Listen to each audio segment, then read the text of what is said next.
Whether you're home or away, stay connected to your team with T-Mobile, the network that covers 99% of people in America. They've been investing billions to light up their best network ever. From your backyard to a sold-out stadium, get T-Mobile's best coverage yet. Plus, with T-Mobile, you get a price lock guarantee, so they won't raise the rate of your talk, text, and data, ever.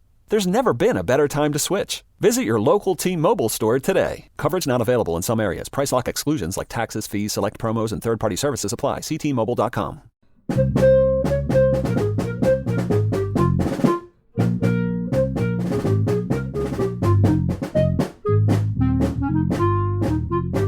Hey everyone, welcome to The Final Four is Not on the Schedule.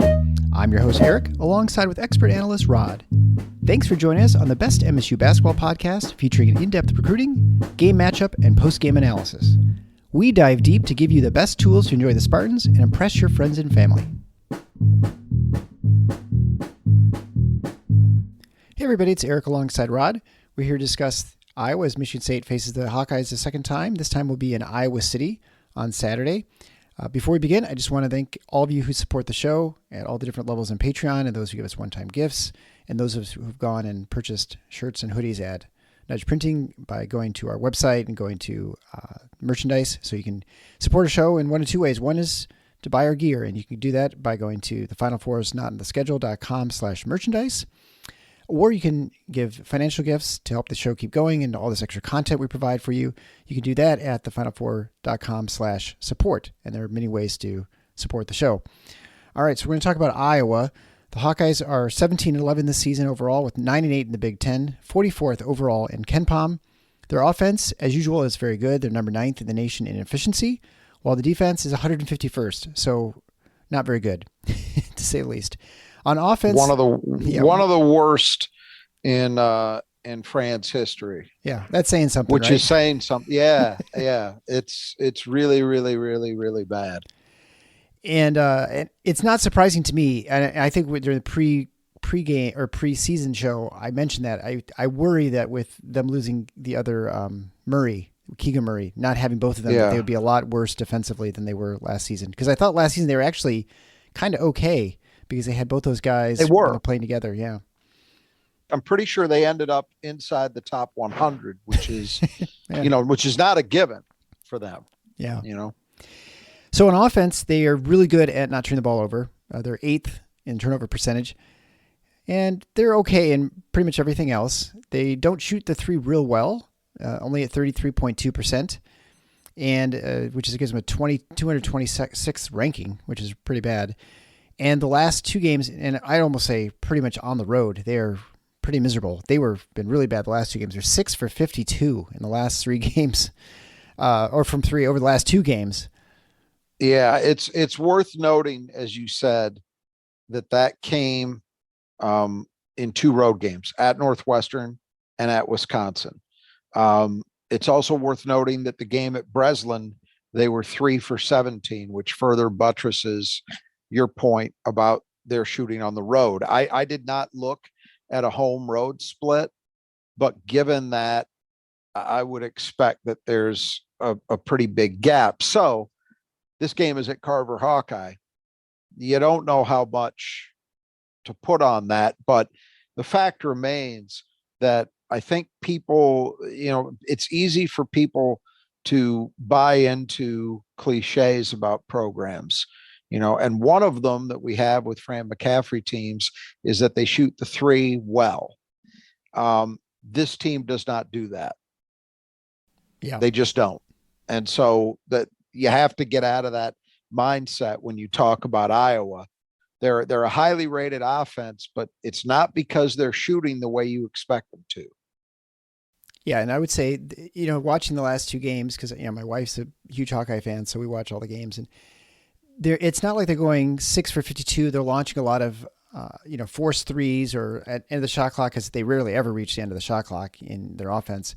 Right. They're getting really good looks. I mean, these are like wide open threes and shooters you think normally are making them. Connor McCaffrey, who, 3 years ago couldn't hit the side of a barn, but now he's a pretty good shooter.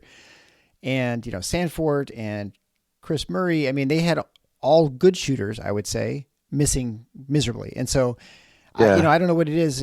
I don't know the hoop's a different height for them when they're on the road, but they certainly just can't shoot from outside. And they're good looks, and we can probably get into that a little bit more later. We talk about them, but so they're 89th from 2. They're 86th in offensive rebounding percentage, which is okay. They're 134th in free throw attempts per field goal attempts. And so they get the line a decent amount. They're pretty decent there, 74.1%. But of course, the real problem with them is their defense is really disaster. They're, as you mentioned before, the third worst for McCaffrey. They're 282nd against twos and 245th against threes. So they don't do well in either of them. They don't give up a lot of 3-point attempts, which is something to say, I guess. They're not a good defensive rebounding team at 173rd. They don't really force turnovers, despite pressing a lot. They don't foul, but that's probably because they're not close to anyone. It's at number 8 in the nation. The pressure stuff, Iowa's press is not designed to really force turnovers. They're looking to make you use clock. That's really the purpose. So it's not surprising they're not generating much with it in the way of opponent mistakes. I want to go back to the offense for a second first, because you mentioned they're 89th from 2. Yeah. On offense. Yeah. That's an uptick from the first time that MSU saw them. And I didn't go through man for man to determine what might be responsible for it, but I think I've got an idea. Rebraca's field goal percentage it's him. has gone up by 17% since MSU saw him the first time. He was at 40% from the floor going into that game, and he's at 57% now. So it really is one guy, I suspect, that's responsible for that improvement in terms of efficiency from 2. And that's if the other guys are just maintaining where they've been, like Murray, et cetera. And he's had that kind of uptick. That's pretty remarkable. So this is another game where it's not like Rebraca goes out and drops 25 with regularity, but he's become a very steady presence for them and an efficient one. Defensively, they don't do anything well. I mean, except not foul. Yeah, because again, because they're not close to people. Right. That only gets you so far. I mean, they don't have good individual defenders. They don't make up for it with solid team concepts. I said this before the first game.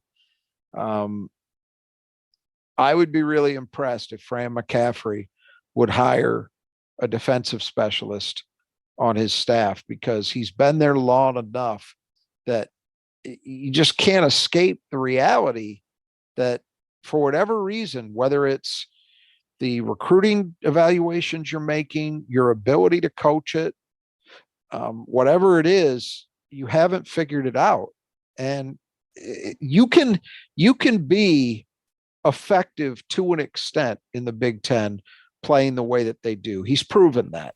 Yeah. Because he's gotten that program into a groove now where, and I give him credit for this much, he's had 2 years running where he's had massive personnel losses in terms of the significance. Yeah. He loses Luka Garza and a bunch of other guys too. And you got to replace them. And then Kris Murray emerges. And then you lose him, or not Keegan Murray, right. Sorry. And then you lose him. And he's almost certainly going to lose Kris Murray after this year. And I'm not betting against him finding somebody else. So he's managed, and they're consistently a tournament team now. Mm-hmm. Even in years like I've thought the last couple of years heading into the season that they were heading for down years, and it really hasn't been that way. But at the same time, have they ever seriously been a threat? The one year that they were taken as that was the COVID year, and Garza's last season. And in all honesty, their record was good, but they were never really. I mean, I never took them seriously as a title threat. I certainly didn't think they were a threat to go deep in March, and they haven't. Yeah. And so that's the thing, is you could admire, as I do, what he's done in a job that is not necessarily an easy one. Iowa has some disadvantages that go with it relative to some other Big Ten programs. in terms of their natural recruiting territory for starters. They don't get the benefit of the doubt. They don't have kids the way, Ohio and Illinois, and although it's a lesser extent than it used to be, it still happens in Michigan, where there are Big Ten caliber kids in your home state that you are just the default favorite for. They don't have very much of that. So it's not an easy place to win. I give him credit for creating a program identity and installing a culture and a way of playing that has made them a consistent NCAA tournament participant, but they're never going to have a breakthrough this way. I mean, I'm ready to use that word never. I just don't see it. Something would have to change on the defensive end. And by now, I always bring up John Beilein as the example of this. And for years and years, I figured he would never do it. And then he did, and it made a difference. When he brought in guys that were defensive specialists, and it changed his program toward the last few years he was in Ann Arbor. I think Fran McCaffrey could benefit from doing the same thing, but I'm not holding my breath. Yeah, the one thing too that I think that holds Iowa back is I think from an athletic standpoint they struggle trying to compete with other teams, and I think that hurts them defensively. The scheme and your emphasis is the most important part, but I think sometimes you can have an undisciplined team, but if you have a lot of athletes, you can sort of get by, and I think they lack that too, which is makes it harder for them as well. You make an interesting point, and it was the same thing that I think Beilein got tagged with too. So talent identification is a big deal. Mm-hmm. I think people think it's just about recruiting ranking lists, and you couldn't be further from the truth. John Beilein and Fran McCaffrey, I suspect, valued similar things, because their teams play. It's not that they're running exactly the same offense, but if you look at the general strengths of what they did, low turnovers, generally good shooting teams, even though Iowa really isn't this year. There's certain kinds of skill sets or points of emphasis when they decide who they're going to recruit that I suspect apply at Iowa. Fran McCaffrey is probably not going to be as prone to go after a raw athlete the way that, say, Tom Izzo might. Sure. Tom Izzo has certainly, we can cite the guys, Brandon Dawson was that super, super athlete, not a guy with highly developed ball skills. And I think you're right that where it shows up at Iowa, it doesn't show up on the offensive end, because even with a less athletic team, just because of their style of play and what they emphasize, they still run. Mm-hmm. They still play fast. But defensively, that's where I think the lack of athleticism shows up. And if you don't have that kind of raw athleticism, then you damn well better have a scheme and a way of teaching defense that allows you to mitigate that. And some programs do. Wisconsin has never been blessed with great athleticism, but they're generally pretty solid defensively because they've, under Bo Ryan, Dick Bennett, Bo Ryan, and now Greg Gard, they know how to teach it. They know how to teach a team concept that doesn't leave their individuals who might be less athletic exposed. Iowa's never been able to do that. And I would say, especially looking at last year, again, their most athletic player is Murray. And then, last year was the Murray twins, and losing half that made a huge difference. And that's why their defense, I think, was better last year, just because they could just, reacting to balls and deflecting passes and things like that, which are enough to, raise you up in the ranks. And I guess this is, to your point too, it shows you that the importance of, unless you're truly really elite, and even then, you're limited somewhat in your ceiling of how successful you can be in a season, you have to be able to play both ends of the court. You can't just be defense. You can't just be offense, right? You have to be competent, and they're really not very competent in the defensive end. And you really see it on the road more than anything with Iowa. If they can't hit shots, they just get decimated. I think it shows up, especially in the tournament. You can kind of fool yourself a little bit in conference play, like the way that McCaffrey's teams play. In a good year, he could win He'd go 12-8, and in the right year, that might, get you a 4th place finish or a 5th place finish. Right. So that's generally going to mean that you've got a decent seed, and you can start believing that, hey, we just need that 1 year in March where we get a lucky break. We get a fortunate draw, some things break the right way, and we have our breakthrough. But I think in general, it is very, very difficult to go 2 weekends deep if you can't play both ends. Mm-hmm. Just because from game to game, you're gonna be in situations where shots aren't falling, or you're gonna be in situations where you're dealing with a really good offensive opponent, and you need to be able to do something to limit them. And I think that's been the strength of Tom Izzo's program, and it's not a mystery to me how he's been able to have the success in March that he's had, because generally speaking, his teams have been typically balanced and versatile. That's another thing. Can you play different ways and win? I don't know that Iowa has generally proven they can do that as well as you need to go on a run in March.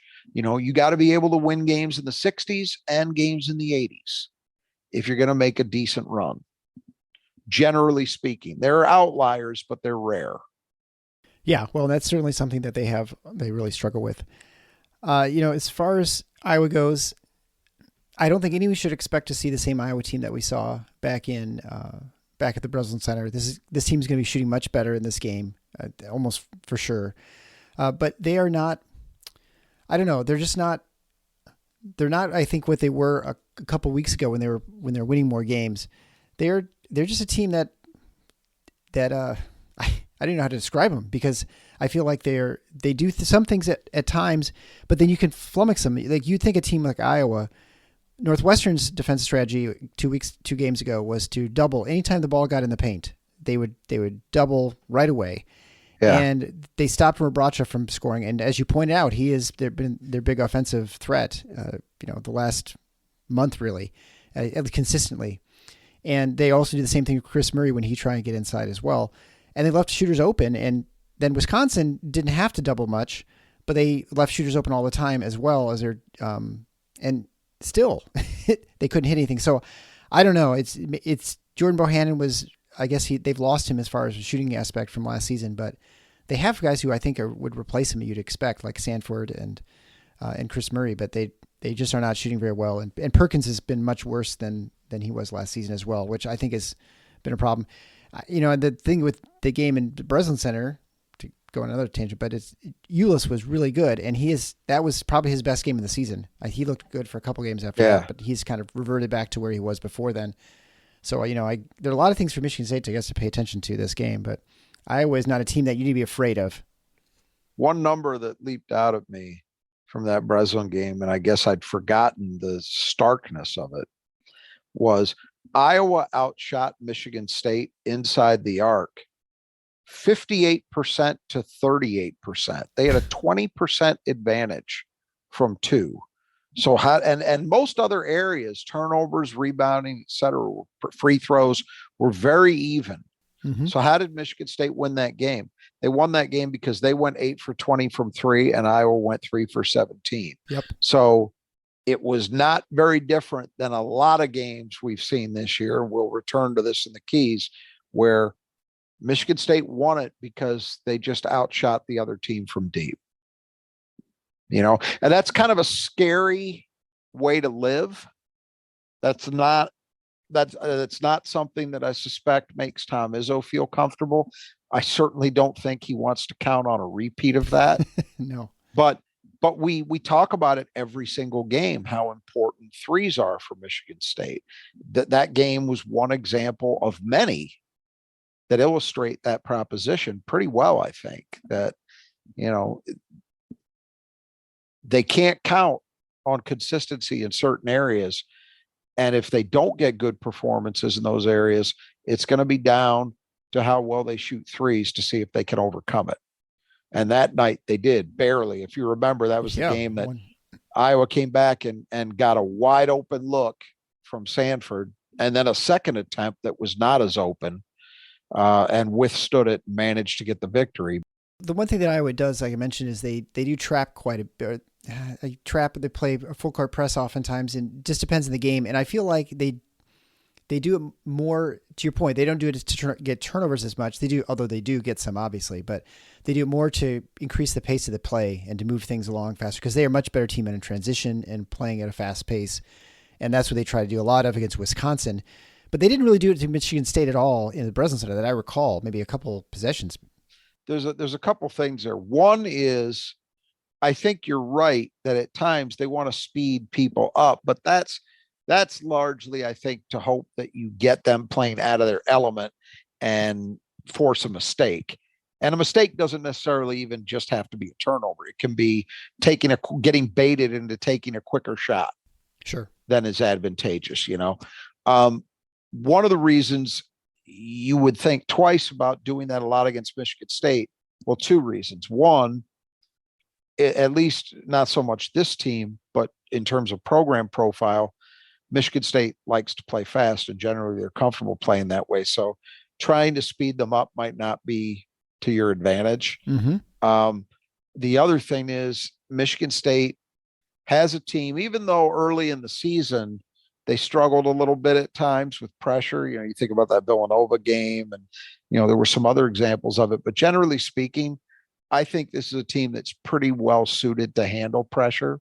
Yeah. And it's because they have good experienced guards, but then on top of that, they have bigger players, Hauser and Hall, who are very capable ball handlers and passers and can get you out of those traps, So I still think Iowa's primary purpose, though, is, and this makes sense if you're a team that worries about your ability to defend consistently in the half court, if you can make the opponent chew up, say 10 seconds of the clock between getting the ball over half court and then actually getting into any semblance of offense, you've cut their possession by a third. Sure. Yeah. That's to your advantage, and I still think that's primarily what Iowa looks to do with that, as is true for most teams in the Big Ten when they apply pressure. It tends to be selective, and it tends to be for that reason, as opposed to, Nolan Richardson, 40 minutes of hell stuff, which nobody does in the Big Ten. Well, every once in a while, you'll see somebody do it because there'll be a new coach who will come in to the league and decide that he's going to play the way he's always played. Fran McCaffrey was one of those guys. And they find out very quickly, you can't do it in the Big Ten. You can't live that way. Guards are too good. Coaching's too good. Am I misremembering? But I feel like Tom Davis pressed a whole lot. He is the last guy. He would be the last man standing, I think, who played that as a general MO. And there was more of it. There was certainly more of it in the Big Ten in the 80s and 90s. And you're absolutely correct. Dr. Tom did a lot of that. But, I just think it's faded away from college basketball in general. You do not see pressure. When I think about what it was like when I was growing up, there were a lot of teams that played that way. Yeah. I mentioned Nolan Richardson. His Arkansas teams were built around that. Tark at UNLV often used very, very intense, very physical pressure. There were a lot of examples of this back in the day, but you don't see it anymore, just as you don't see consistent zone defenses. You'll see teams play zones at spots, but not the way they used to. And it's just the game has changed, and there are good reasons for it. But I think in the Big Ten, honestly, the main reason is when people try it, they tend to get shredded. The most recent example would be Brad Underwood. His first couple of years at Illinois, he figured out, okay, I can't play this way and survive. It won't work. And he hasn't ever since. Do you think largely this is due to the fact that, well, one maybe is that maybe players are, even bigger players are better ball handlers than they used to be. There's more of an emphasis on that. There's that. And then also the fact that the 3-point shot has made it so that you put yourself at jeopardy of giving up wide open threes in transition, and that punish you, which is why the zone has gone away for the large part too. Absolutely. Absolutely. No, those are all very good points. And I think that's all part of it, in addition to what I mentioned about generally the caliber of guard play and the kind of scouting that you get and preparation that you get from coaches at the Big Ten level. But those are also good points too, that you have more versatility, more guys with developed ball skills now, and you have to worry about giving up a lot of wide open threes if teams are beating your pressure. And that's a problem, you know? So I think all of those things combined, and it's absolutely true, that last part about the importance of the 3-point shot in terms of taking zones away. I mean, look, in the old days, you know, like back in the Stone Age when I used to play in high school, you know, there wasn't a 3-point shot. So zones made a lot more sense. You know, you're saying, okay, a guy shoots, say, 35% on a 20-foot shot. That's good defense. That's good defense to have a guy taking that shot as opposed to somebody taking a shot around the rim where maybe they're 50%. Sure. Right. Yeah. Because they all count the same, but the math changed. And the fact is, it used to be that what you talked about with zones was you can get somebody out of a zone by proving that you can hit enough outside shots that math starts to change for them. But the introduction of the 3-point shot just absolutely decimated that thinking, because it was obvious now you didn't even have to shoot threes, you know, amazingly well. You just had to shoot them competently. You know, and it would be a problem to continue playing a zone where you're giving up those shots on a consistent basis. You look at it, we won't go this any further, but, you know, looking at like the 4 corners offense where you have no shot clock, also the changes the game with the 3-point shot and how all these things, and I was just talking to my wife, and she didn't remember this because I don't think she paid much attention to basketball when she was a kid, but I mean, I remember when it was always 1-1, when there was no double bonus. And so that's right. You'd start fouling people with 7 minutes left in the game if you're down 20 points, because you might come back and win. You know what I mean? You could really, with the shot clock, yeah. There's so much. It is a different sport in so many important ways. You know, I'm old enough to remember one of the greatest basketball innovations of the 60s and 70s was the 4-corner offense that Dean Smith put together at North Carolina. So if we've got listeners that are too young to remember, this is pre-shot clock. He would have one guy kind of in the middle and then 4 guys in each of the corners in the half court. And they just hold the ball and just run clock. And you would frequently see it. Teams would take, if you go back and you see, it's not that there's a ton of video available, but there is some of games from, say, Magic's era at Michigan State. Teams would do that.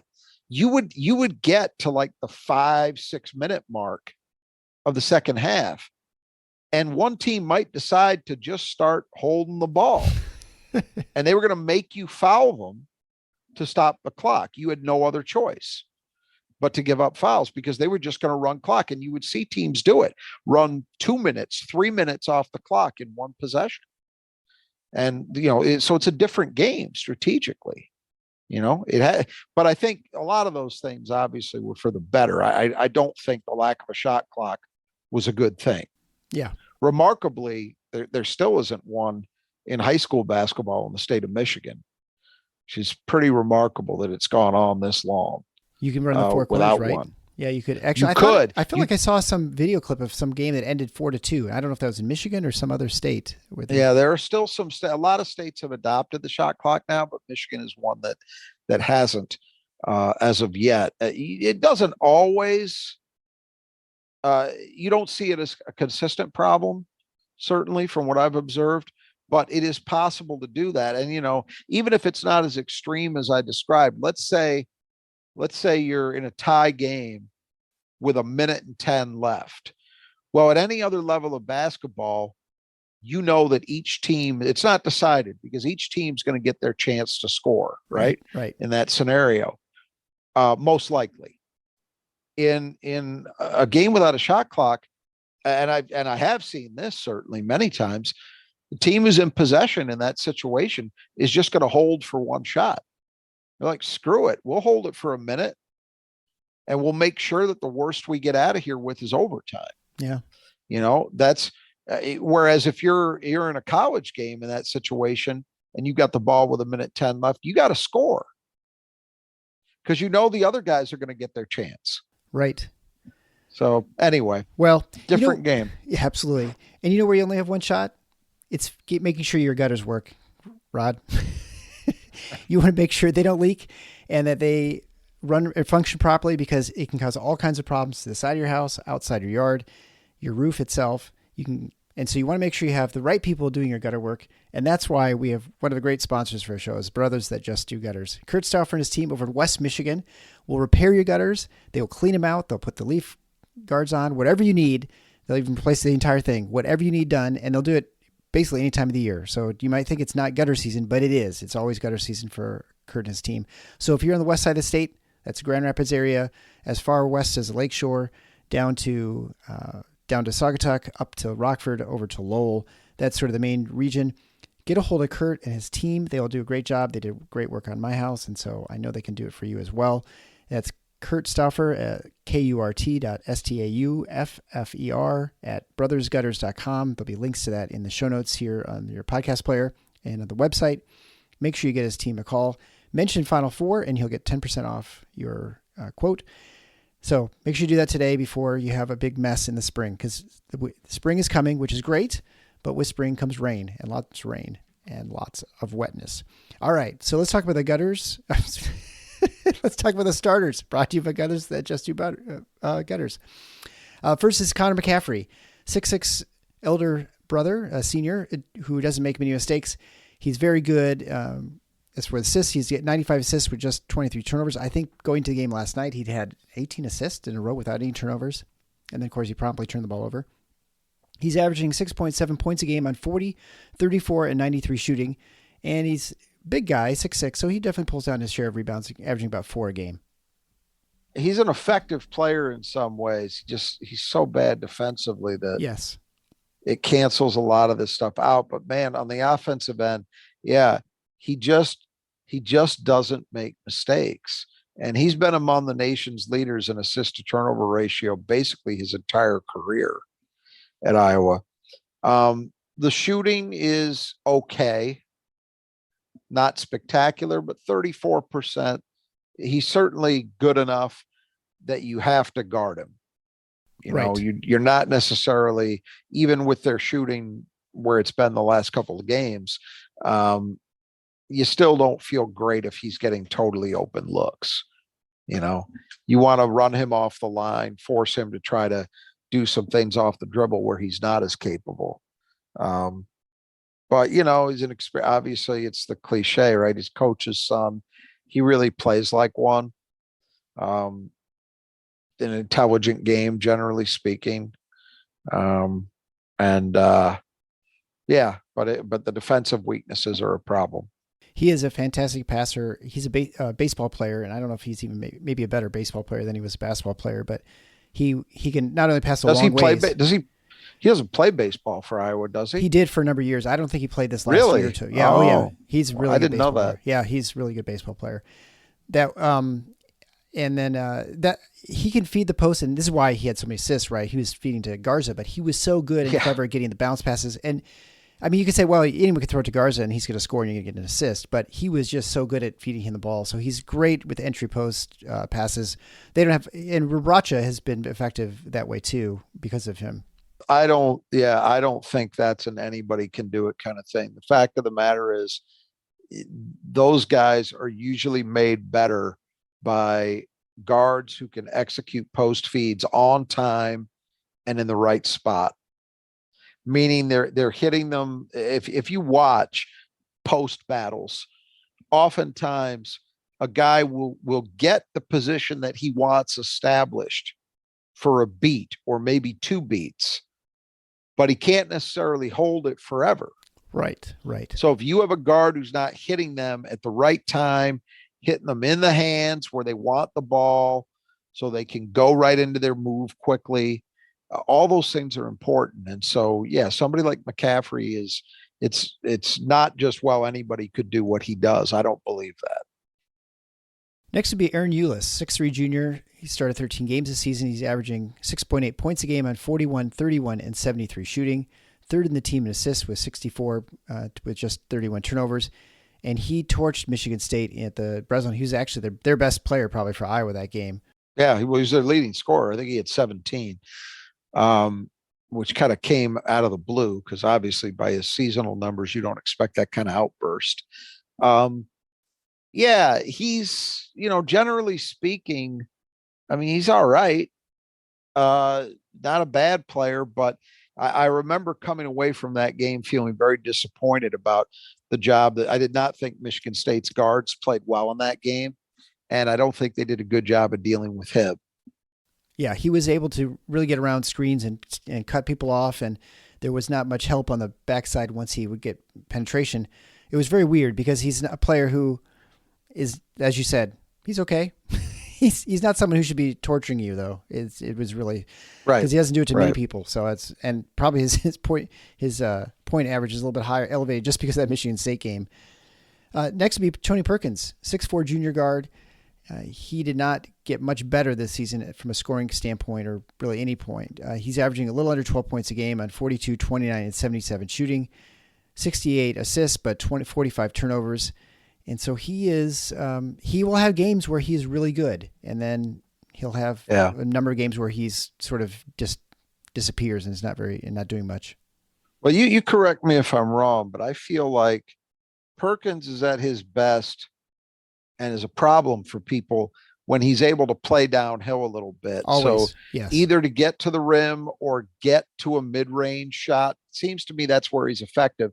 His 3-point shooting has been down this year, which has sort of held him back because I thought I expected Kris Murray to be their best player. That was not a surprise, but I thought Perkins was the guy who seemed on track to be making a breakthrough as well and take that next step up. And he's really only maintained, and you could argue he's actually been worse because he's been less efficient than he was a year ago. He was really good for them down the stretch last year. Yeah, the last 6 to 8 games of the season, including the Big Ten tournament, give you a sort of false idea of what that team was because they were just playing at a blistering pace. They were really, really good, right? And they were just playing above what they were most of the season. Hot. Right? Yeah. They were hot. They were just a hot team, and they hit the tournament at the right time. And I think he was part of that too. He's a guy, if you can keep him from getting down to like 10, 12 footers, that's his favorite shot where he comes down and attacks. If you leave him just as a jump shooter, he will hit one occasionally, but he's not going to he's the kind of guy who's going to hit one if there've been 2 other threes have been hit, in succession, and he's the third one, right? Maybe like a Hogard, like a guy you're not going to worry about the line, but like that one Hogard took in the second half against Indiana, you kind of knew that was going in because they'd hit 4 in a row, right? And he's inevitable. Next would be Kris Murray. He's the identical twin, the mirror twin, as we learned. He's the lefty. That's where Keegan's the righty. He's definitely the best player. He's averaging 20 points a game on 50, 34, and 75 shooting, 8 rebounds a game, and a little over a block a game. He was totally stymied in the game against Wisconsin. He was partly because of foul trouble early, but he was just kind of out of it the game, and they just did a good job doubling him whenever he got the ball and preventing him from doing anything. And then I don't know, the team just couldn't shoot, and he was part of that problem as well. So it was not with lack of opportunity. It's just a lack of execution, I guess.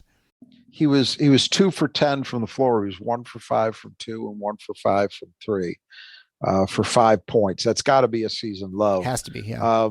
Thing is, Michigan State did a pretty good job on him at the game at Breslin. He only scored 11. He was 5 for 13 from the floor. So they did a similar thing to what Wisconsin did, not just in limiting his efficiency, but limiting the number of shots. Because I think they want to have him, ideally they want to have him probably more around, 15, 16, 17 shots, or at a minimum, getting in the mid-teens in shots from the floor and then getting to the line with more frequency. And he didn't shoot any free throws against Wisconsin. And I think I can't remember for sure. I think he shot I think he might have had one free throw against Michigan Yeah, State. not many. So anyway, that they did a good job. And the thing about, we'll return to this in the keys, but Michigan State is a team that's better equipped than most, I think, to guard him, at least from a physical perspective.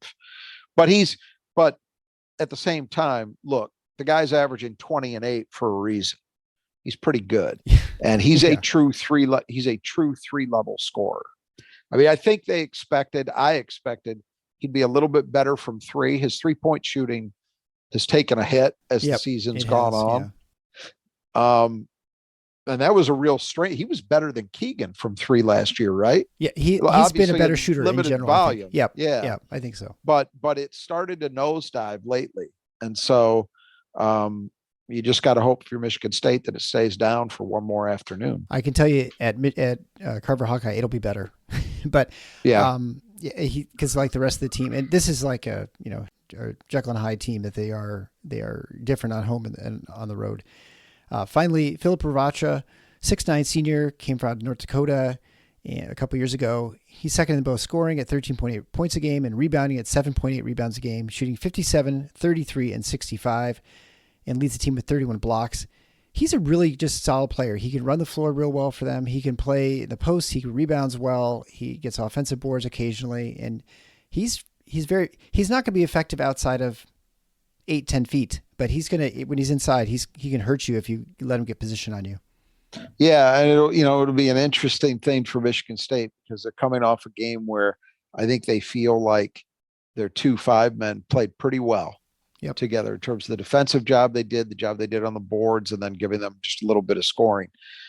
This is a challenge that on paper doesn't seem nearly as daunting as a lot of what they've faced.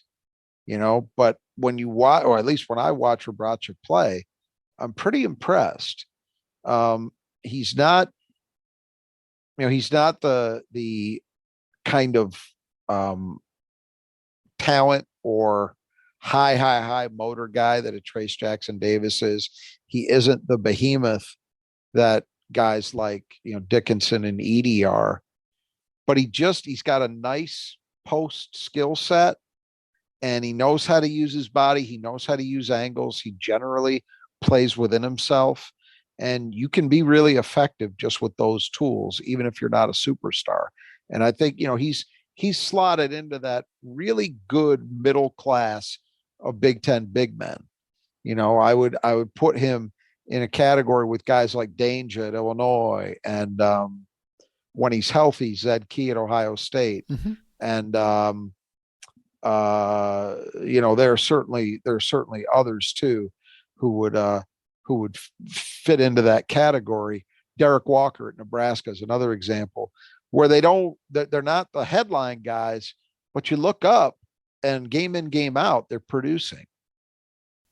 Yeah, there's a big drop off when he leaves the game. And I think defensively he's pretty good too, as well. So finally, we'll go to the reserves. Start with Peyton Sandefort. He's the one we talked about before who missed those 2 threes at the end of the game to win for Iowa. 6'7" sophomore. He was miserable shooting prior to the Big Ten season starting, even the first couple of games of the Big Ten. And then he turned it around and was shooting the lights out. And now he's kind of back more to average. But he's definitely more lethal than he was early in the season. He's averaging a little under 10 points a game on 40, 32, and 82 shooting.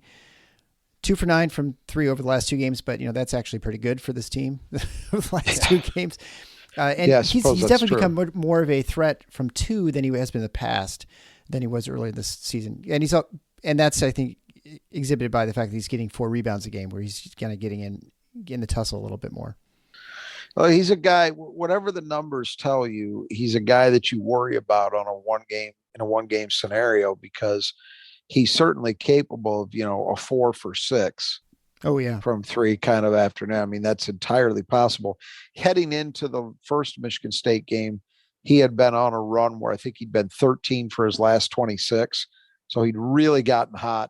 Then he didn't shoot the ball well against Michigan State. As you say, he's kind of bounced around. His seasonal average is right where it was in the first Michigan State game, 32%. So it hasn't budged. So that tells you that there's been some fluctuation up and down, but the bottom line is he has not had the kind of year shooting the ball I think they expected. I would have expected, hey, this is a high 30s, 40s guy, and he hasn't been that. But as you point out, he has at least started to show some progress in terms of developing other areas of his game. But he's an important guy because they've shrunk their bench. I mean, the last time we did this, I had Bowen 5 guys. Bowen's gone, yeah. Bowen and the other big kid, Ugandale. No, not him. Marvey or Marley or something like that. Mulvey, yeah. Yeah. He's hardly played, yeah. Yeah, those guys aren't playing anymore. So Fran has shrunk the bench recently. Well, he got his other son back, Patrick McCaffrey. We'll just talk about him next. 6'9" junior. He had left basketball for 8 games just for anxiety issues, trying to get his head right. And he's back. He started a number of times this season. He's playing about 20 minutes a game, averaging 10 points a game and 3.7 rebounds a game, shooting 39, 33, and 77. And is a guy who will never, wow you with his athleticism, but he's the kind of guy who's just shifty and sort of finds angles to get opportunities to score. When he's at his best, and I don't think he's been at his best since coming back. I agree. He's been coming off the bench, but he's been okay, and they'd certainly rather have him than not. Don't get me wrong, but at his best, he's a tough cover because he's been a reasonably good jump shooter in his career, but he's 6'9", so he's got enough size and enough craftiness that he can manufacture points for himself around the basket. He's a good decision maker, decent ball handler for a guy his size. He's got ball skills is the best way of putting it. And when you put ball skills with a 6'9" body, that can do some damage.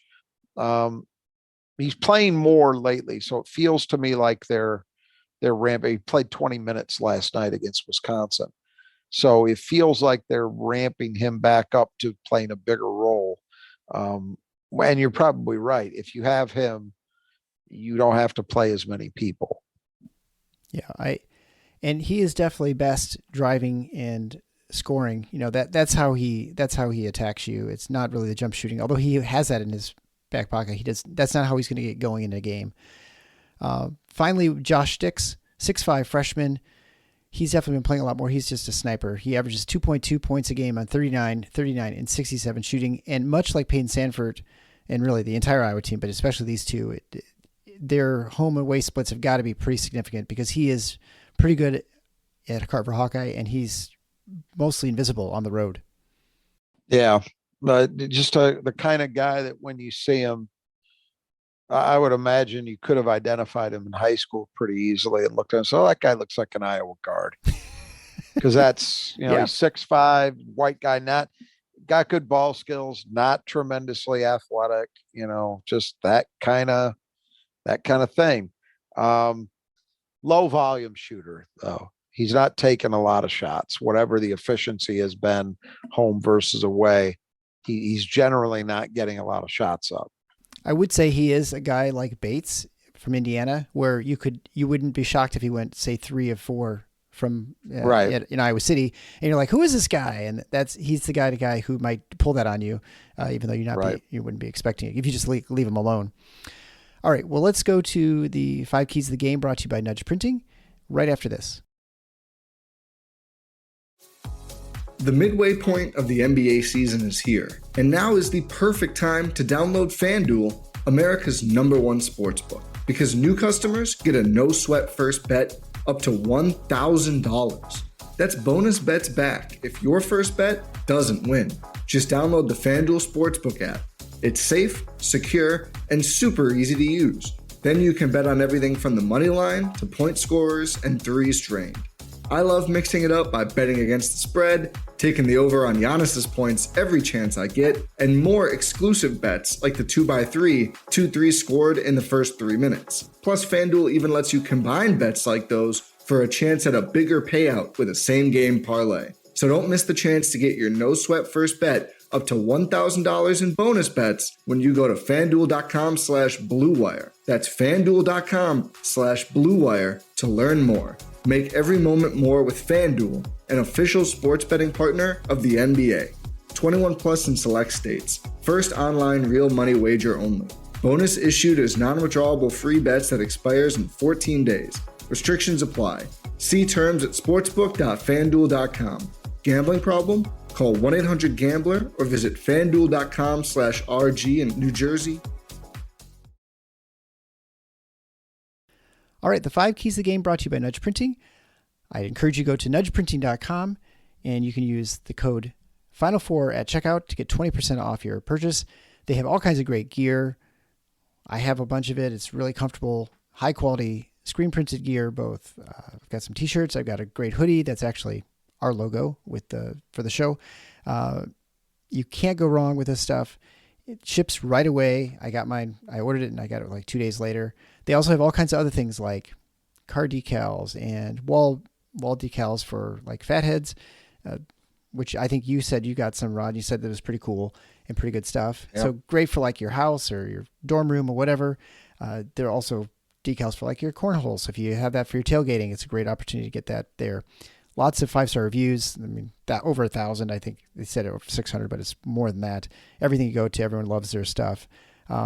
They have all the vintage stuff as well. So if you want to get some old vintage Gruff Sparty stuff, you can get that stuff there. And then all kinds of other schools in Michigan outside of the University of Michigan. So Central, Eastern, Western, Northern, Michigan Tech, Wayne State, Oakland, whatever. They've got most of that stuff, and you can get other shirts and equipment there if you need it. Also, you can get other schools in the country as well. So head on over to nudgeprinting.com. Take advantage of the 20% off by entering Final Four into the coupon code at checkout. All right, so the 5 keys of the game. The first one is we've been having a lot more of these just single players, but it's because they're sort of the key for these other teams. And the first is Kris Murray. So he's had a terrible game against Wisconsin at 5 points.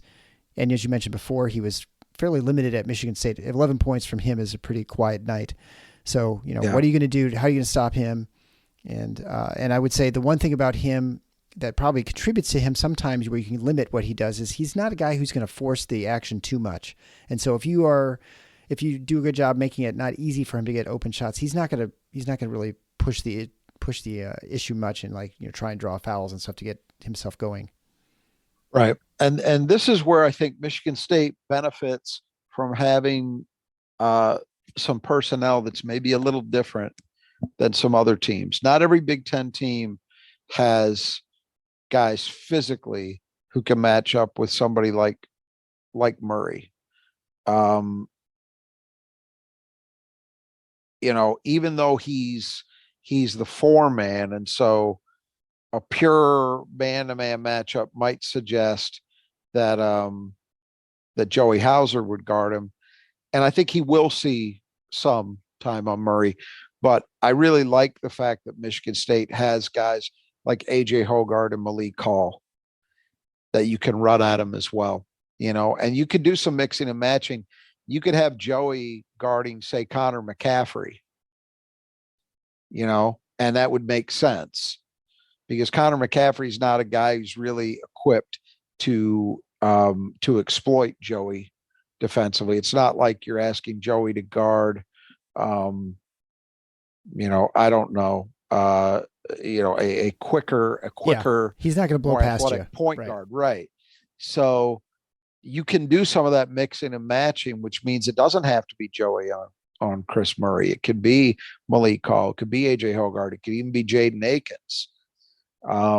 So I think they'll run a lot of guys at him, but and that doesn't mean that Michigan State shuts them down, but I do think Michigan State has the flexibility and the capability to put better physical matches against him than some other teams would in the conference. But he's a tough cover. We know that. And it's not likely that we'll see him held down as well as they did in the first game. I think the key is just, you want to make it, whatever he gets, you want to make it to be an inefficient performance. That's really the key. Yeah. And I think, we look at Michigan State and people always are upset about the 5 position and that we're not quite as strong at the 5. But I think, if your best player is your 3 or 4, Michigan State is really well equipped to defend that player. And that's probably most teams. Agreed. Except for the Big Ten, right? The Big Ten has unusual sort of concentration of very effective 5s. Right. And so it's actually makes the one little, when I don't say little deficiency, but it's a deficiency that probably doesn't matter in most leagues, makes it stand out more in the Big Ten. Well, just look around in the ACC and the Big 12. I mean, look at the Big 12 in particular, which supposedly is the best league in the country. Tell me how many 5 men there are that even match what, say, the 5th best guy in the Big 10 does at that position. It's just a different game. And you're right, Michigan State is better equipped to deal with a team like this in many ways than they are a lot of other Big 10 teams because of that. Yeah, they'd have trouble in the ACC because, is that where Ryan Young ended up? Is that what Yeah. The one that Michigan State let get away. All right, so number 2, the second key to the game is defensive rebounding. Iowa is a good offensive rebounding team. We've seen that both with Kris Murray and Rebraca, and then the other guys are pretty scrappy. I wouldn't see even the guards have to be very careful too, because Tony Perkins can get in there too and get some rebounds. Yeah, and this is something that's become a bit of a staple for Fran's program, is that they've generally been pretty. I mean, obviously having someone like Luka Garza for 3 years certainly helped. Or was it 4? Did they get 4 years? Yeah, did they get 4 years out of him? Yeah, he didn't go early, no. They got 4 years out of him. Yeah. So having a guy like that certainly helped, but they've continued to do it. It's offensive rebounding is an important part of what they do. And it's interesting because it's pretty unique to have a team that both limits their mistakes and rebounds effectively on the offensive end. Those two things just don't seem to go hand in hand, but they do for Iowa. Michigan State, despite all the moaning and groaning coming out of the Michigan game, and I get it, it was frustrating to watch, but you have to, when you start talking about, oh, well, it exposes Michigan State to worst rebounding team of the Izzo era, and they physically can't match these teams. Well, then you're telling on yourself, because it's not the worst rebounding team of the Izzo era. It's the worst offensive rebounding team of the Izzo era. That's true. But defensively, they've been solid all year. And believe it or not, entering this game, they are in the top 25 in the country in defensive rebounding percentage. And that's in a league where, as we were just talking about, they are generally facing high quality big men night after night after night. So that is a real number. That's a number you could put some stock in, in terms of what it's telling you.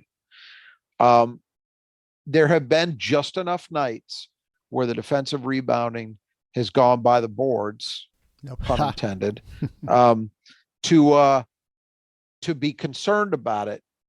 But generally speaking, Michigan State has answered the bell in that area more often than not. They need to do that here. Iowa's not a good shooting team, and if they are struggling to make shots in this game, even at home, you're giving them a gift if you're letting them get second chances. And so MSU has to do the same kind of job that we saw them do against Indiana. That's the kind of performance that we need. And look, Iowa is an effective offensive rebounding team, but physically, this is not a team with anyone who is overwhelming. Michigan State's had that problem at times where, in the Michigan game, Terrace Reed, they didn't have a good physical matchup for him at that point in the game. We've seen it with the job that somebody like Zach Edey's done against them. I don't look at this Iowa team as a group that physically could overwhelm Michigan State. It's going to be about Michigan State doing the job, locating opposing players, putting a body on them, and then getting after the ball. It's the simple things that they've got to execute. Yep. But there's nobody on Iowa who just, who should be able to make those, 95th percentile plays, where like somebody like Zach Edey does, where he's 7'4", so he's just bigger than you are, and he can get to the ball before you do. That's not Iowa. So Michigan State should be equipped to do the job. They're not going to have the guy who's going to have a putback dunk and things like that. That's not how they roll. Right. And so, yeah, right. It's going to be, if Michigan State gets out rebounded on the offensive end, it's because it's an effort issue. I think that's, energy. Or technique. They just they weren't doing a good job of, and it's always possible that Iowa just comes in and out. Now it's worth mentioning, I think this is going to be Iowa's third game in 6 days. Is that possible? Could be. Yeah, they played. Yeah. Is that right? Did they play Sunday? They played Sunday, yeah. So Sunday, yeah, so that's correct. So third game in 6 days. So even the fact that they're at home, maybe there'll be an energy issue. Yeah. And that might help Michigan State here. And it was a lot of travel between those games as well. They were both on the road, the first 2 games. That's right. They were at Northwestern, at Wisconsin, and now back home. Yeah. The previous game was against Ohio State, so that's a game you can kind of almost take off. But So third key to the game, the threes. Michigan State won the first game, as you mentioned before, because they had 15 more points from 3 than Iowa did. Michigan State's a top 25 3-point team shooting nationally at 37.5%.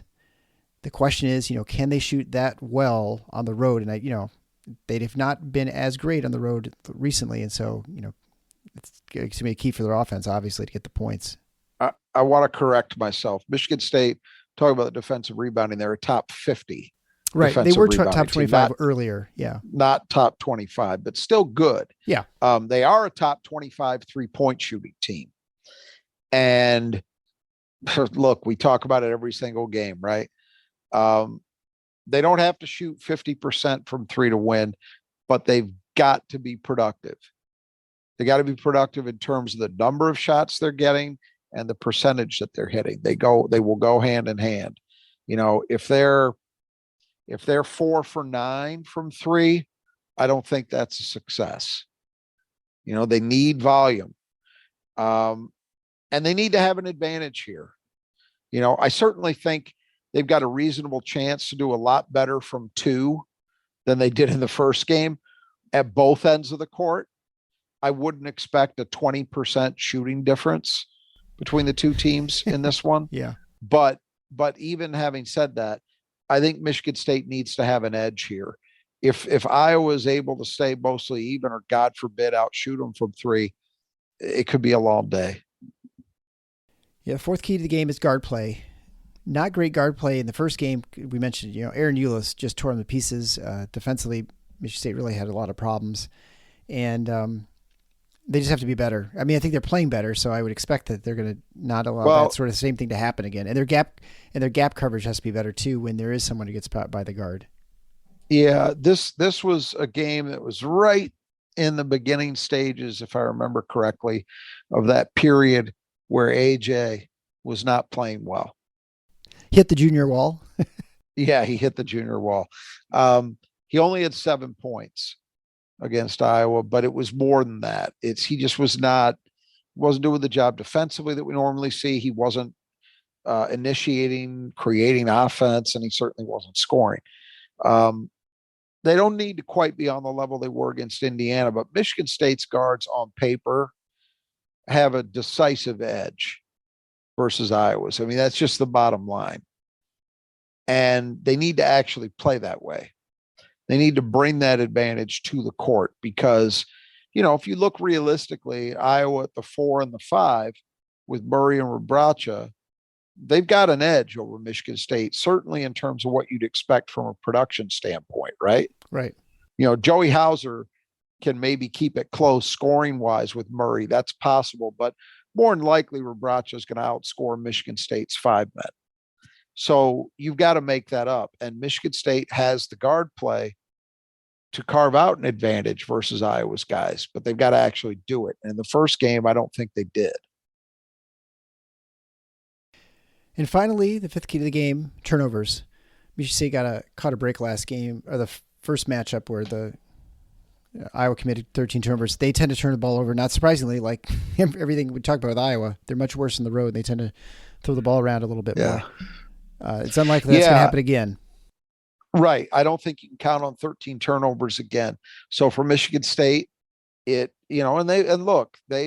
still, I think, top 70. I think they were 68 in turnover percentage coming into this game. So they're still on track as one of the best teams has ever had in that regard. Very much so. So it's been one of those things, kind of like the defensive rebounding, where every once in a while they'll have a game that'll pop up, and it's a rough night. But by and large, their performance has been pretty solid. It needs to be that again in this game. If it's like a, 10-7 advantage in turnovers for Iowa, that's okay. You can survive that most likely. What you don't want 5, 6, 7, and Michigan State with a high number. That's where it becomes a problem, because again, Iowa's not, as we've said, Iowa's not a very good shooting team, but if they've got an advantage in turnovers and they're also getting second chances via offensive rebounds, they can make up that difference just through volume. And so it's important to minimize that in both those areas. Well, KenPom has Iowa as a 2-point favorite, which means these teams are basically even. Because I think it's like 2 to 3 points isn't a home court advantage most matchups. So evenly matched teams is kind of like a pick 'em on a neutral court.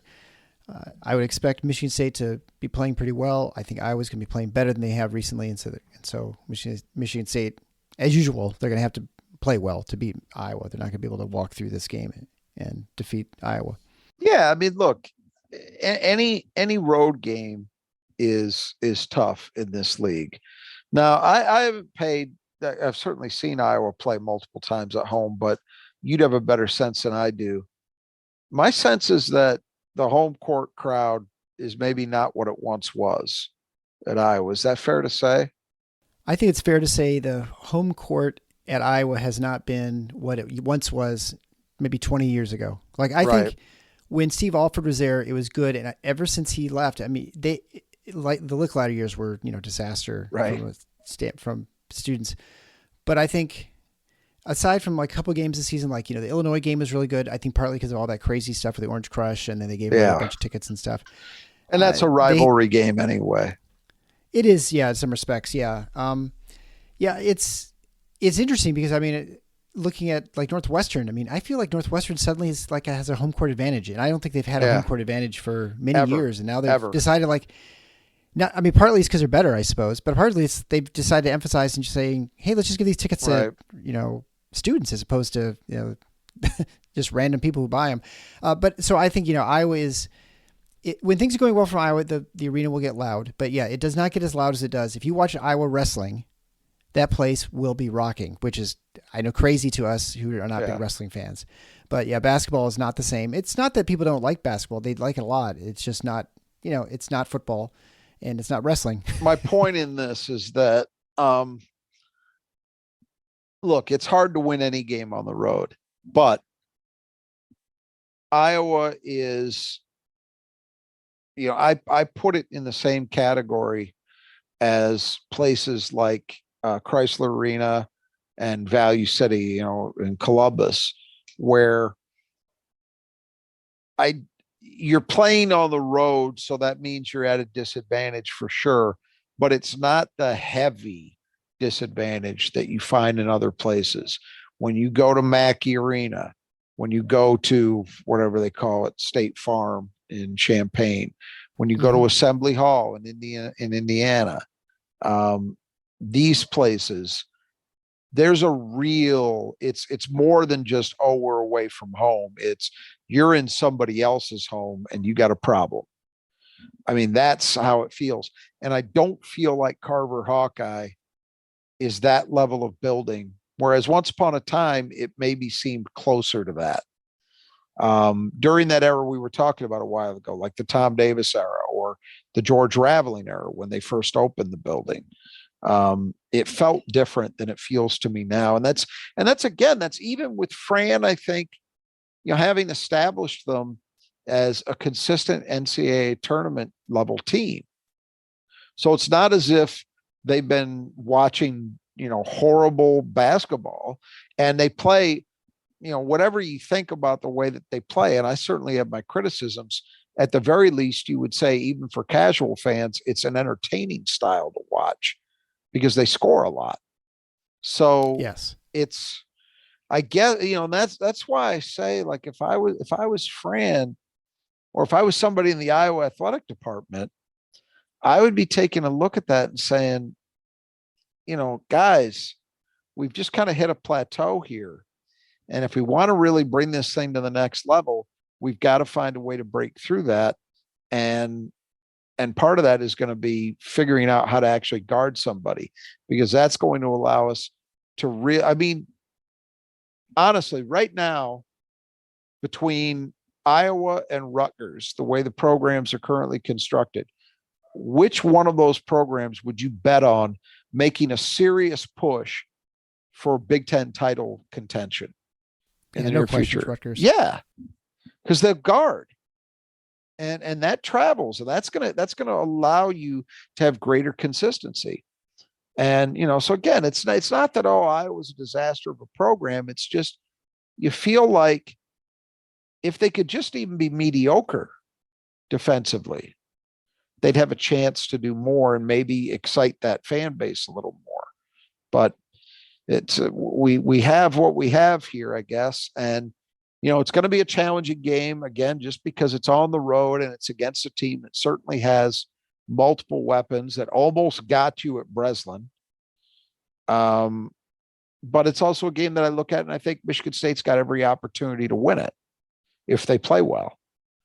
And I don't think they're going to be dealing with the kinds of things that in certain other buildings around the league make it almost impossible to think about getting a win, like Mackey Arena. It's just not that. Yeah, I think the athletic departments, if they were smart, because I think we both agree that when you have a good home court environment in basketball, it's worth more than I think it's worth more than football. It's worth more than any other sport that I'm aware of. I mean, maybe hockey would be one. I'm not sure. I can't really speak to that too much. But when you have a cavernous place you're playing, like Chrysler or Carver Hawkeye or Value City, it makes a huge difference. And I think really it comes down to not the nature of the stadium, or probably not really even the nature of the fan base, but it is entirely dependent on where you have the students and how many students you have. You've seen that transformation at Northwestern, where they've gone from, basically it's like it's a neutral court at best for Northwestern oftentimes, where now if you pile a bunch of students in, they got nothing to do except it's a big experience for them. It's, fun. You put them by the court. You look at Michigan State at Breslin, the entire court is circled outside of one or two small sections by students, and they go crazy. They're making noise the entire game. Right. And when you say you notice that at Carver, that is absolutely the difference. When the team's not doing well, or they're not always making noise. And at Izzone, there's always, they're present. And the same thing you see at Mackey, or you see it, for Illinois. Those students are engaged and they're having fun. They're just at a game and they're making things loud. And it makes actually a better experience for those who are season ticket holders. So even if you're someone who's like donated for a zillion years or something, and you've got, 10th row seats, you're better off going up to the 25th row and having those students in the first 20 rows, because it's going to be a much more fun environment for you to go to, even though, you're not. You want to see them win, or do you want to have a great sight line? Yeah. Right. I think so. Yeah. And I think you make a really good point. And that, it comes down to how an athletic department views this stuff oftentimes. And it seems to be, for a variety of reasons, there seems to be only so much enthusiasm at Iowa. I'll admit, I've wondered, and you would solve this problem by doing what you're talking about, because kids don't have these memories. But I've wondered during this Fran era, if the Iowa fan base believes that it's entitled to more. I take a longer view because I've been paying attention a long time. Iowa basketball for almost a 20-year stretch, maybe just shy of that, under Lute Olson and then George Raveling and then Dr. Tom Davis, was nationally relevant. They didn't win a ton of Big Ten titles. In fact, I think they only won one. I think they've only been to one Final Four in that stretch. Yeah. I think you're right. But Iowa was in the conversation. Iowa had national names. They had guys that were that were known quantities as national players. They were a team that was talked about in the Big Ten title mix more often than not. They were talked about as a team that could make runs in March. Even if they didn't always do it, they were seen as that. And they recruited very differently than they do now, and really very differently than they have for a generation. I was able to come into the state of Michigan and take guys that everybody wanted. When I was in high school, Murray. Even before that, when I was in high school, Roy Marble Sr. And BJ Armstrong in the same class. Those guys weren't sleepers. They were guys that everybody and their brother wanted. And Iowa came into Michigan and took them. Now, were they doing things that weren't within the NCAA rules to help some of that along? Sure, they were. But my point is, if you're an Iowa fan and you're someone who, say, around my age, and you grew up with that being Iowa basketball when you were younger, and you've been faced with even what Fran's program has been, where they've been good, they've been competent, but they're never really confused with having a legitimate chance at winning anything significant. What does that do to your enthusiasm? It's hard for a Michigan State fan at this stage to relate to it, because we're in the midst of a 25-year period where, and I think you see the part of the reason I'm saying this is I think you see the reaction from some quarters of the fan base to the last 2 years, and then this one being the third year, where they've been an NCAA tournament team and they've won some big games and there have been some nice moments, but they haven't really been in the mix as of yet. The book's obviously not closed on this season. They haven't been in the mix to really do anything major. And you see how it stuns me, but it really shouldn't, how spoiled certain corners of the fan base are and what the expectations are like. And I've wondered if that's if just the enthusiasm just got bled out of the program through the Alford years and the Licklider years. And, now, they've had competence, but that's not enough to move the needle back. I don't know. Yeah, I don't know it too. And all I know is, when you look at the student section there, they're behind the basket, and that's where they put the students. Yeah, that's terrible. And I feel like when you watch, and the thing about that stadium is you could go all the way up to the back, and it's a big arena. It's just one level, just one. You walk down into it. I heard Tim Stout criticize that for years. Yeah, I think that was the biggest mistake it's actually cool. Iowa made. Well, here's the argument. His argument was, what you end up doing is you're devaluing a certain number of seats, because at Breslin, for example, you've got the lower bowl seats, but then if you're in the first few rows of the upper bowl, you still feel pretty good about your seats. Okay. Whereas in Iowa, it's one class. And so you get in the upper reaches of that thing, and it I'm not saying I necessarily agree with it, but I understand that. I've just heard him make that point over and over and over, that they made a mistake the way they built that thing. Well, I can tell you one mistake I made is that I agreed to my friend to run stairs at Carver Hawkeye Arena. And that was a definite mistake. I did, I think, like 3 of them, and I was about ready to die. And that's back when I was young, in much better shape than I have not been to a game at Carver Hawkeye. It's a bowl, correct? Like you go in on the upper level and you walk down. Yeah, you walk down. So it's if you go up to the top, like the upper level is just street level. The football stadium. Yeah, could be. I've actually, although I think at Ann Arbor, you can still walk up, obviously. You come in and you can go up in the stands. But Carver Hawkeye, you just walk in and you walk in. So you could, we would sometimes run around the outside of it, when it's like, I don't know, for just a run or whatever. And they would be practicing down on the floor. Like I remember seeing Steve Alford down there with his team. Right.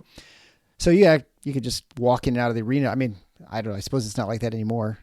Times have changed, but but you'd walk down to your seats and such. But I think, when you look at other arenas like Ohio State, and I watch a lot of these games, and the students aren't by the court. Right. But the ones you do see them, Rutgers, Purdue, Nebraska, Illinois, Michigan State, it makes a huge difference. It does. I don't know why everyone doesn't do that. Because it's a big point of tension in some of these athletic departments for the reasons you suggested. It's the tension between doing what they know will produce a better environment and satisfying the people that donate money. And that's the tension that you've got to negotiate. I guess. No, it is. I think it is. I clearly. know it is. I just don't think it's a good argument because it's such so much better product. Yeah. Being there. Yeah. But and look, some of it too, you have to be honest with it. Some of it at some of these schools, Ohio State's a good example. I don't think Ohio State as a sporting culture around that school cares enough about basketball to make something like what you're talking about a priority. I just don't. Yeah. Michigan didn't for a long, long time. And a little bit of that got changed during Beeline's period. He changed a lot of things positively in that program. And that was one of them, where they were able to get the student section, and, it's a half-assed student section, but still it's better than it once was. And in terms of where they're positioned, it's exactly what you're talking about. They are right on top of you. You can kind of see the places where basketball matters culturally, a place like Purdue, a place like Illinois, it matters. Those schools want to win in basketball. They emphasize it. They care deeply. So they are more Michigan State has become that way. Again, through Tom Izzo's efforts as much as anything to turn it into that. But now it's entrenched. You would think whenever the day comes where he's no longer the coach, the next guy is going to inherit that same situation. That's not going to go away. Just like Painter did with Katie, right? Exactly. At Purdue. Exactly. Yeah. But you see this also like in Nebraska, and Rutgers are great examples. I mean, Nebraska, not by any stretch of imagination would you say it's a basketball school. No. Yet they have a great environment there. I mean, and they're terrible teams, and yet they still seem to be having fun as a student at the game, and it's a good environment, which they pull out some games sometimes. That's a place where if they ever manage to get it right, I think that could become a good home court for that reason. Yeah. But anyway, it's the bottom line here is, yes, it's a challenging game, very challenging, but I think it's one where the same way I looked at Ohio State and the same way I looked at Michigan, which, frankly, we know Michigan State was right there. It's winnable on the road. It's one you look at and say, yeah, we have a chance to go get that game. It's not this pit of despair that a few of these other places are. Yeah, right. Right, absolutely. Mostly Mackey. All right, well, well, the game is Saturday. We'll be back after that with a post-game analysis. Again, I encourage you to go to nudgeprinting.com. 20% off your purchase if you enter Final Four into coupon code. Also, contact Kurt Stauffer and his team for Brothers that just do gutters. They do fantastic work. You can find that at brothersgutters.com. And also, like I said, the email will be on the podcast. So make sure you check those guys out. They're sponsors of the show, and you guys are great. And a little programming note, we have two things coming up that are of interest. One is after the game for Iowa, we're almost certain we will have Coach Mike Garland will come on again to give us a post-game analysis of what went right or went wrong in Iowa City. And then on Monday, so I'm not sure when it'll come out, either Monday or Tuesday, we have a bracketologist coming out. We're going to talk about a little NCAA tournament seeding and how the whole thing works, and I guess where Michigan State and the rest of the Big Ten, and where the team that everyone lives in about 10% of every Michigan State fan's brain rent-free is Michigan, and what they're up to and how their chances look. So stay tuned. Make sure you subscribe to the show if you've not already done that. And until next time, the Final Four is on the schedule. Go Green.